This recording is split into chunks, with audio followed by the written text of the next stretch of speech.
So in today's video, we're going to be talking about Indiana in 2026. Obviously, last year they won the national title, dominated throughout the year, and coming into this year, while some has changed, it really does feel like they're going to pick up right where they left off. Let's start with the schedule, and it is not difficult at all. Their first three games out of conference are North Texas, who got gutted after Eric Morris left, Howard, and WKU. WKU does usually have some pretty good offenses, but those three teams don't stand a chance, especially because Indiana might be one of the best teams at home under Cignetti in college football. Then they stay at home against Northwestern. Their first road game is at Rutgers, and then they go at Nebraska. Again, these are going to be Northwestern, Rutgers, and Nebraska are all probably going to be towards the bottom of the Big Ten. And then they get their first real challenge, and that is at home against Ohio State. Now, the good part is this is at home. Indiana's been exceptional at home, and we'll get into that later. And actually, we'll come back to this Ohio State matchup. They go at Michigan, which could be tricky. I mean, I don't know what to make of Whittingham and Underwood. I like Underwood. I like Whittingham. I don't know about the fit, though, but we'll see. And that is on the road. They finished the season at home against Minnesota, who again, middle of the pack Big Ten team, at home against USC, at Washington, and Washington is a pretty good home team, and then Purdue at home. Really looking at the schedule, the floor should be 10 and 2. And if they go 10 and 2 coming off a national title, I would assume they are in the college football playoff. So let's go into the coaching staff real quick.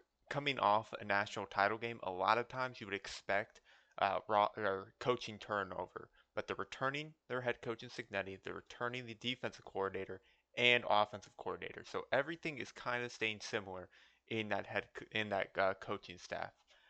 But real quick, I wanted to get more into that at Ohio State at home game. I wanted to go take a look at 2025 and really just highlight. Number one, they beat Ohio State 13 to 10 in the Rose Bowl in Indianapolis. While technically not a home game, it's in Indiana. It was basically a home game for Indiana. Um, and I wanted to kind of highlight just how good Indiana was at home last year. Remember that Illinois game? Going into that Illinois game, there was a lot of hype. Illinois was ranked, Indiana was ranked. We were wondering, hey, is Indiana good or are they fraudulent? And then they won 63 to 10. Also highlight UCLA at home. They beat 56 to 6. Michigan State at home, they beat 38 to 8. Wisconsin at home was 31 to 7. Their home games were dominant.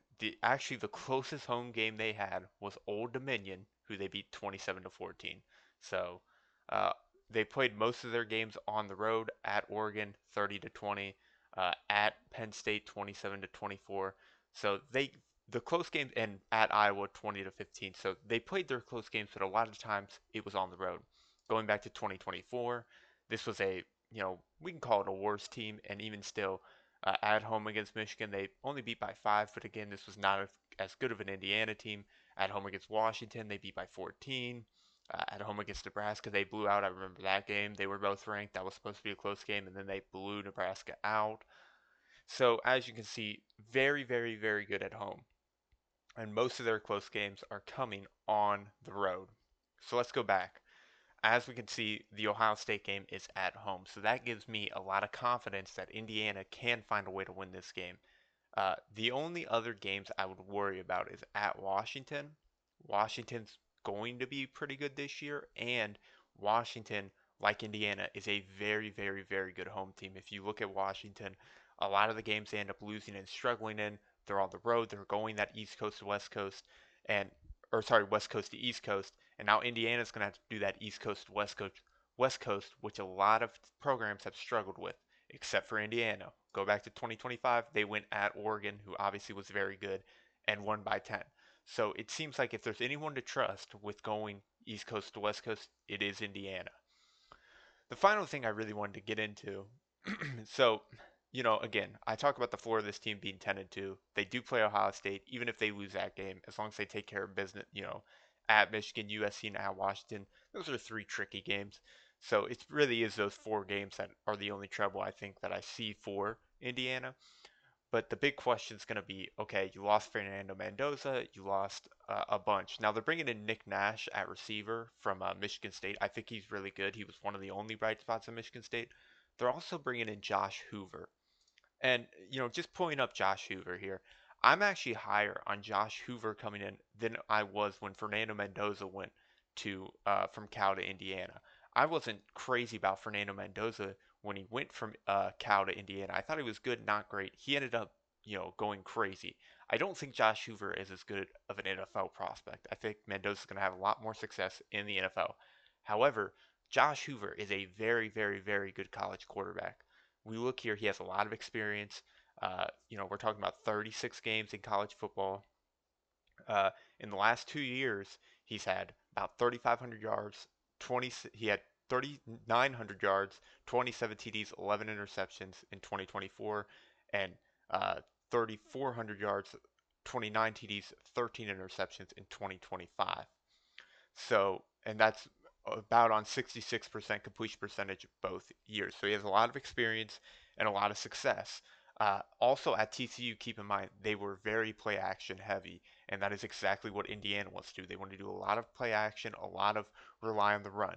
However, the biggest difference between Josh Hoover and Fernando Mendoza. Let's go check out Mendoza. The season before he got to Indiana, he started really one full season, but he played in 2 seasons. In his first season, 1,700 yards, 14 TDs, 10 interceptions, and then in the year before, when he pretty much started the whole year, 3,000 yards, 16 TDs, 6 interceptions, 69% completion percentage before transferring in.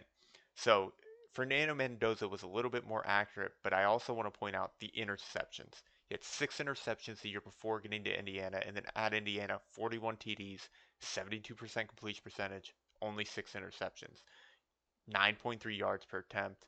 Um, and so that is the biggest difference, right? Josh Hoover last year, 13 interceptions. He's had in the 3 seasons he's really started 33 interceptions. So that's going to be the huge difference in the quarterback play. It's going to be, can Josh Hoover cut down on those interceptions?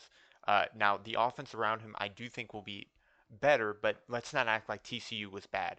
TCU was a solid team, especially they were always offensive kind of driven.